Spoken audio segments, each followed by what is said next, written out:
Hi, my name is Wolfgang, and in this video I will show you how to change font color in LibreOffice Impress. Let's get started right away. To change the font color, select the part of the text or the title you want to change. Go to Format and Character in the toolbar. In the menu that appears, click on the Font Effects tab. In Font Color, select from a wide range of colors or color schemes. Click on OK to see the result. With text decoration, emphasize selected parts of the text with overlining and underlining. Strike through parts of the text.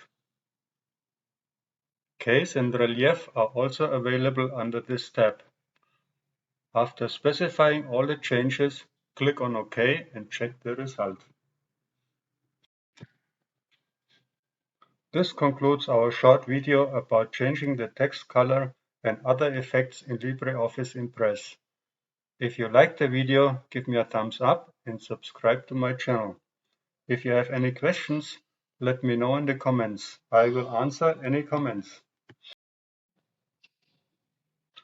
Thanks for watching and have a wonderful day.